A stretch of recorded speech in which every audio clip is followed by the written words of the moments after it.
దేవుని పరిశుద్ధ నామమునకు మహిమ చెల్లునుగాక. మరొక వాగ్దానంతో మేము ముందుకు రావడానికి ప్రభు చూపిన కృపను బట్టి ప్రభువు నేను గణపరుస్తున్నాను.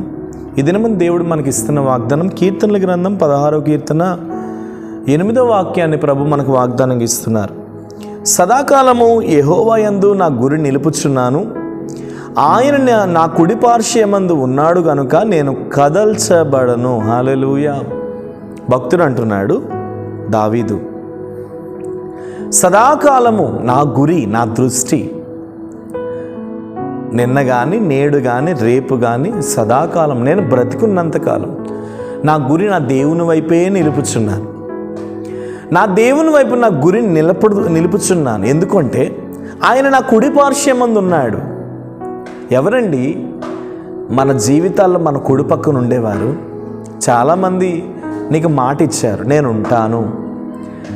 చాలామంది ప్రేమికులు మోసం చేయకముందు వారు స్టార్టింగ్లో ప్రేమించుకునేటప్పుడు నువ్వే నా లైఫ్ అంటారు, నువ్వే నా జీవితం అంటారు, నీ పక్కనే నేను ఉంటానంటారు, నీ కుడి పక్కన నేను తోడుగా ఉంటానంటారు. చాలామంది స్నేహితులకి తోటి ఫ్రెండ్స్ మాటిస్తారు, నీ కుడి పక్కన నేను ఉంటాను, నేను నీకు తోడుగా ఉంటానని.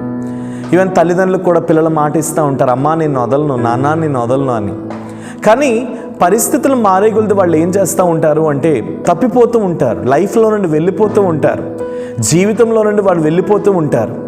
అయితే ఇక్కడ మీరు అర్థం చేసుకోవాల్సినటువంటి విషయం ఏంటంటే, నీకు మాట ఇచ్చిన వారు నీ జీవితంలో నుండి వెళ్ళిపోయినా, నీకు మాట ఇచ్చిన వారు నీ లైఫ్లో నుండి వెళ్ళిపోయినా, నీకు మాట ఇచ్చిన వారు నీ జీవితంలో నుండి అటు ఇటుగా వెళ్ళిపోయినా సరే, ఒకరి మాత్రం నీ లైఫ్లో నుండి వెళ్ళరు.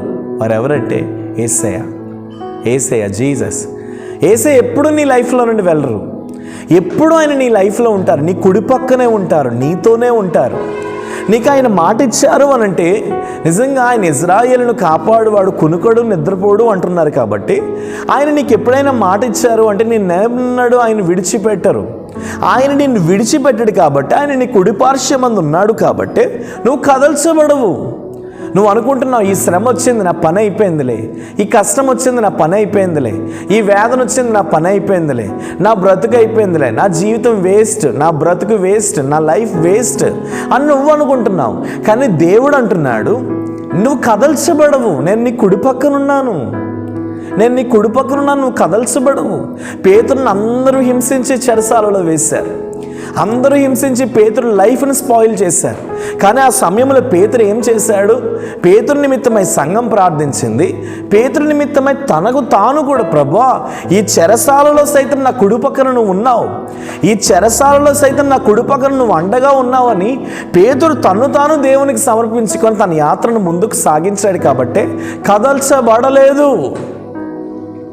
ఈరోజు దేవుడు నీతో ఏమని చెప్తున్నాడంటే నువ్వు కదల్చబడవు. ఎవరు నిన్నెన్నన్నా నువ్వు కదల్చబడవు. నీ సమస్యల నుండి నువ్వు కదల్చబడవు, నీ వేదన నుండి నువ్వు కదల్చబడవు, నీ కన్నీటి నుండి నువ్వు కదల్చబడవు. నిశ్చయముగా ప్రభు కృప నీతో ఉంది, ధైర్యంగా ఉండు. ఆయన నీ కుడి పక్కన ఉన్నాడు, నువ్వు కదల్చబడవు. నీ పక్షముగా యెహోవా ఎప్పుడు తోడుగా ఉంటాడు. కాబట్టి నువ్వు ఒక పని చేయాలి, నీ గురి ఆయన మీదే నిలపాలి. ప్రార్థన.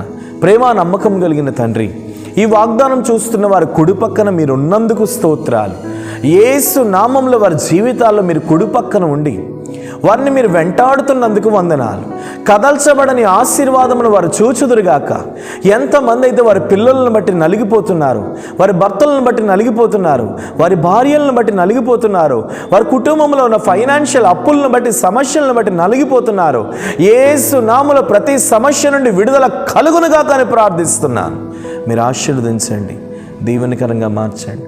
మనుషులైనా వారి చేతిని విడుస్తారేమో కానీ నీవెన్నడూ వారి చేయిని విడువు ప్రభువా. నిశ్చయంగా వారికి తోడుగా ఉండండి, నడిపించండి, దీవించండి. ఎంతమంది అయితే ఈ వాగ్దానం చూస్తూ వారి పనుల మీద వారు వెళ్తున్నారు తండ్రి, వారి పనుల్లో మీరు జయమును మనం ప్రార్థిస్తున్నాను. మీరు దీవించి అనేకులకు మీరు దీవెనకరంగా మార్చమని యేసు నామమున ఈ ప్రార్థన అడుగుచున్నాను తండ్రి. ఆమేన్. God bless you. నిశ్చయంగా ప్రభు కృప మీకు తోడుగా ఉంది.